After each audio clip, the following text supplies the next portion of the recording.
Hello, how's it going? I hope you're all doing well. This video is going to be structured a little bit differently than normal. So if you like it or if you dislike it, please let me know at the end of the video. I'd very much appreciate it.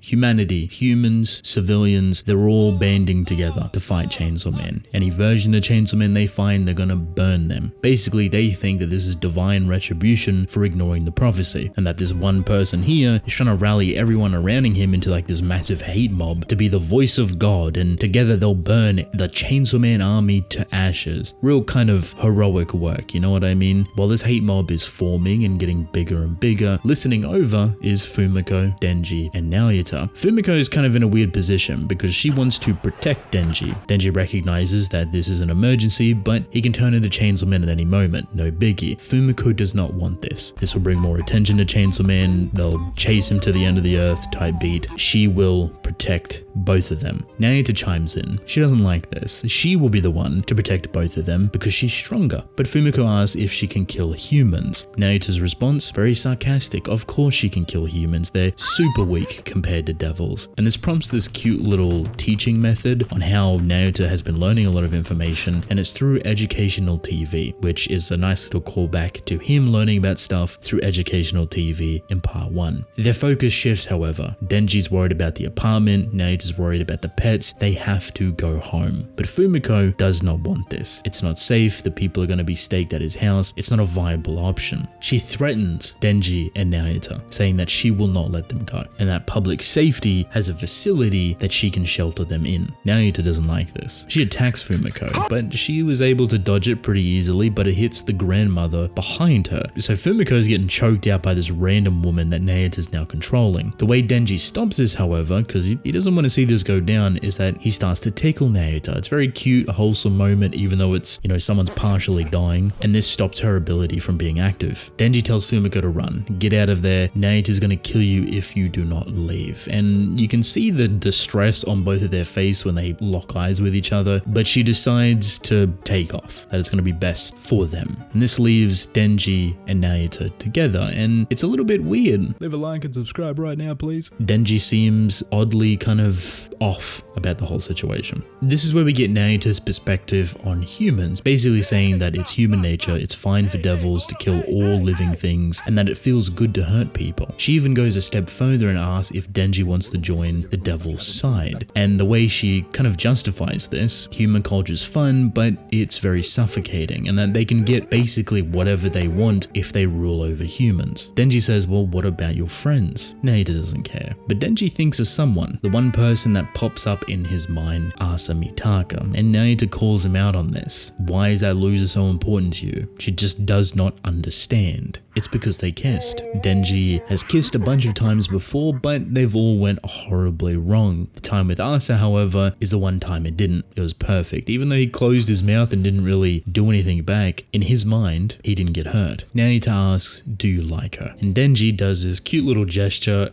pointing out how much he does. This much. Nayuta asks, what about me? And then he opens up that gesture further, saying this much. She's happy with this. She likes the answer. She jumps on board and she agrees that she won't kill humans as long as they get to go home. Full stop. End of chapter. Very lovely. Good morning, guys. I love the approach for her within this chapter. This is the first time that we're getting a lot of her thoughts and feelings towards situations, and you can really tell how complex her mind kind of operates just with the experience that she has, being a horseman but a very young one, having so much power to basically rule the world, but being raised by someone that doesn't want that. So you're very much humanizing a powerful devil, arguably one of the most powerful devils, and you get this perspective from her that is confusing. She doesn't really have like a backbone or a spine to really be confident in. At one point she wants to, kill humans and do that with ease, and she thought about that extensively, but then just based on Denji's reaction and how much he likes her, she's willing to kind of just throw all that away and not really care. As long as she's with Denji, in my mind, that's where she wants to be, and she's willing to sacrifice whatever wants that she might have had, which I think are pretty fickle. I don't think she really cares. I think this brings up an interesting question, however.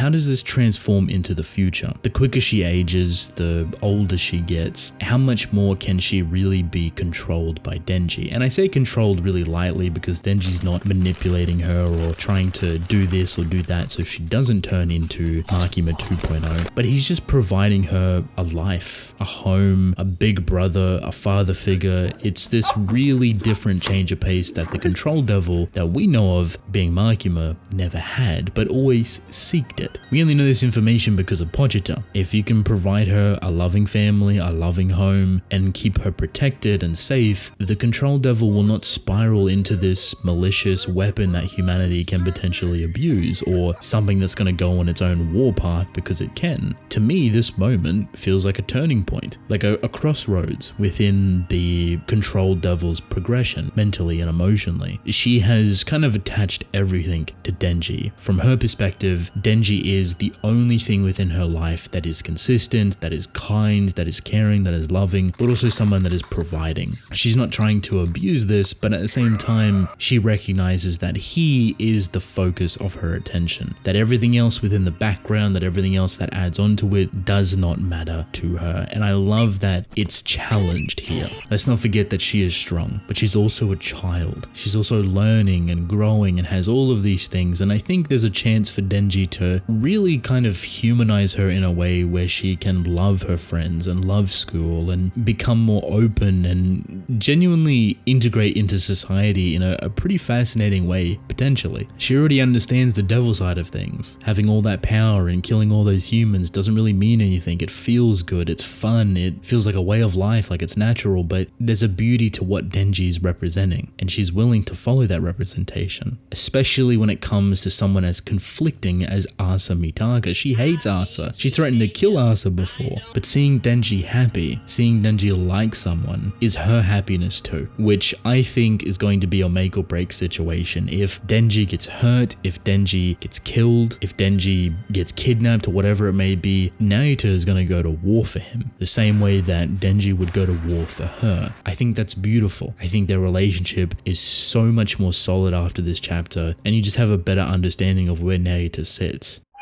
Poor boy Dennis. He has it rough in this chapter. Just go look at his face. The boy is tired. He doesn't know what to think. He doesn't know how to think about things, and everything's just kind of crumbling around him, but yet he still focuses very heavily on the things that are important to him. There's this really sad moment in here when he's talking to Nayuta and he almost mentions his own friends. What about he gets cut off? What about your friends at school? He changes the question. This is really sad. Really, really sad. This is the first time that him and Nayuta kind of conflicted, and seeing his approach is very interesting. I would say he stands his ground rather well, especially with the whole Fumiko situation. Like, he tries to avoid it and make it not happen, but it does, and then he manages to bring Nayuta back under control. And you can tell that he's kind of scared about this whole thing. Like, I think he genuinely has, I don't want to say feelings for Fumiko, but he's worried for her sake. And the way that you kind of recognize this stuff is never really the words that he says, but how he expresses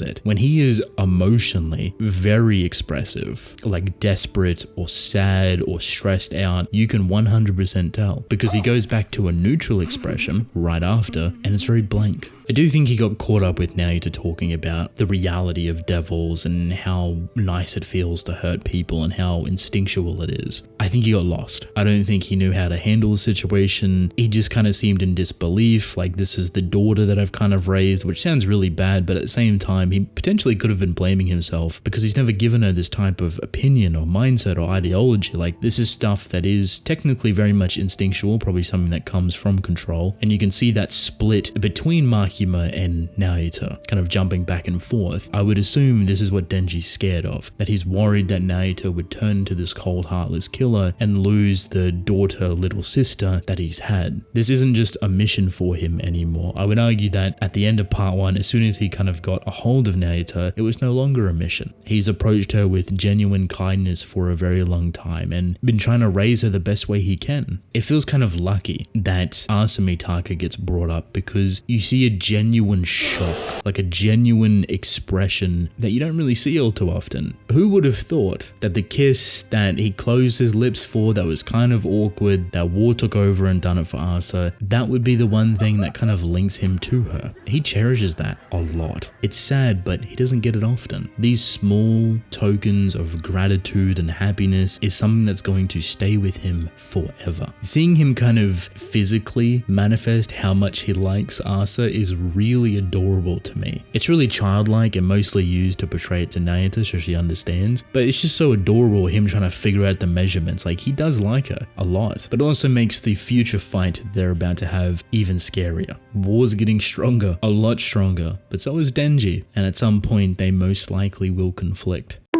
I enjoyed Fumiko in this chapter because I wasn't too sure on how Fujimoto was going to play upon her. She is very much a killable person. You get rid of her, boom bang, the story would continue forward like nothing happened, but he's keeping her around. Having her dodge Nayuta's attack I think is pretty fun, shows that she has a little bit of skill, but she wasn't that quick to retaliate, so she's not as hostile or like a secret agent, even though she kind of loosely, confidently maybe I should say, threatened Denji and Nayuta that they couldn't go home, yet she didn't fight back. Now you could argue, well, she didn't really get the chance because she was getting choked out. You're right, but I do like her confidence. Saying that she would be the one to protect them is a pretty big thing to say. I do think she's a lot stronger than what she puts on if she's willing to say something like that so easily, and her approach to navigating this weird situation that's blooming over them was pretty good. But like I said, I did love the little staring panels that Fumiko and Denji had, and she seems just as desperate, just as annoyed that she's about to leave them behind and not really sure on what to do herself. She doesn't want to fight Nayuta, she doesn't want to fight Denji, so her rules are very much different. I don't know where this takes her in the future, I don't know how she comes back into the story, but I enjoy her. I think Fujimoto has made a very fun character, has a lot of heart, that's very different and kind of provides a really odd perspective that you don't naturally have in the story. I wish the best for her. My fingers are crossed that she doesn't get instantly killed. Everybody, we have made it to the end. Thank you for joining me. I very much appreciate it. I really enjoyed this chapter. Very fun, a lot of dialogue, great character development, very excited for the future. Unfortunately, we don't have a chapter next week, but I would love to hear all of your thoughts, theories, and concerns.